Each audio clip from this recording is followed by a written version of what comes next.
Hi there. Stay tuned until the end and let us know what do you think about this topic.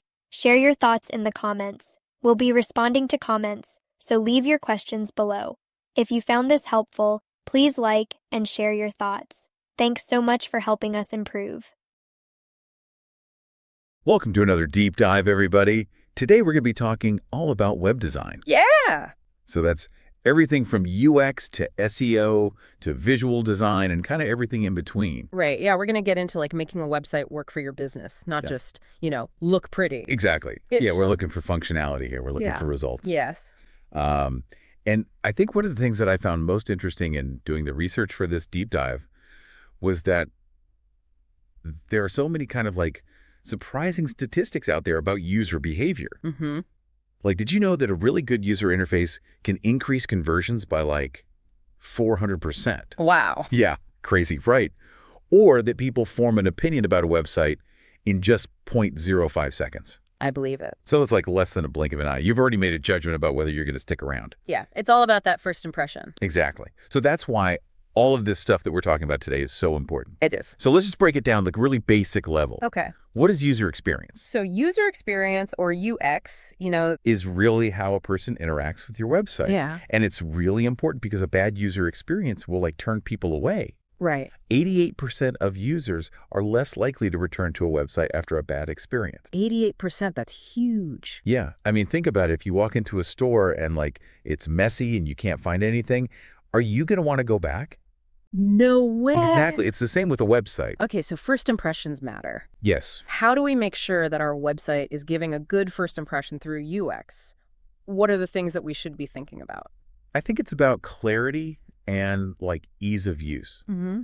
Can people find the information they need quickly? Does it work well on their phones? Does it work well on their tablets? Yeah. Is it intuitive? Right, so it's got to be functional, but it also has to look good too, right? Of course. Like visual appeal is really important. Absolutely. You don't want a website that's like visually jarring and, Yeah. overwhelming. They're like tons of flashing banners and Yeah. crazy colors and Right. You want something that's pleasing to the eye. So what are some visual trends that you're seeing now that are working well?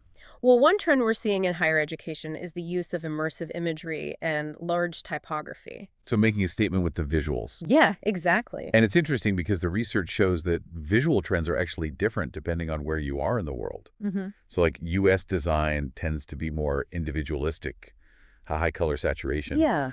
But European design is a lot more minimalist and subdued. Right, it's all about cultural nuances, What works in one country might not work in another. So you almost have to like speak the visual language of your audience. Exactly. Okay, so we've got a functional website. It looks amazing.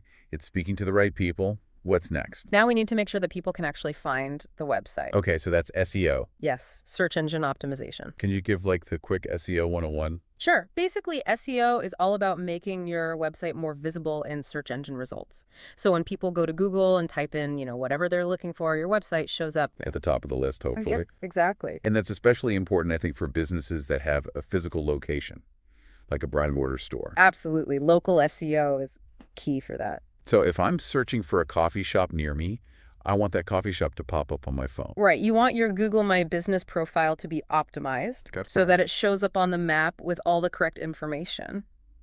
And I've noticed that those profiles now also show reviews.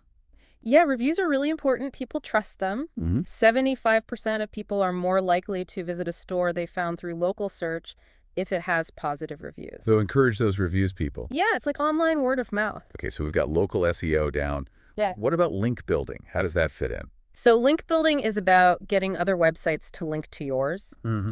And search engines see those links as votes of confidence. So like the more links you have, the more trustworthy your website seems. Right, and the higher you'll rank in search results. But it's important to focus on quality links, not just quantity. So don't just go buying links from any random website. Yeah. You want links from reputable sites that are relevant to your industry. Okay, so build relationships, create great content, and the links will follow. Exactly. But what if you want to go beyond just local customers and you want to reach people all over the world? That's where international web design comes in. Okay, and how does that work? Well, you have to consider things like language differences, cultural nuances, even color palettes. Right, because what works in one country might not work in another. Exactly. And that ties back to what we were talking about before with the different visual trends in different parts of the world. Yes, you need to understand your target audience and design your website accordingly. Okay, so we've covered UX, visual appeal, SEO, link building,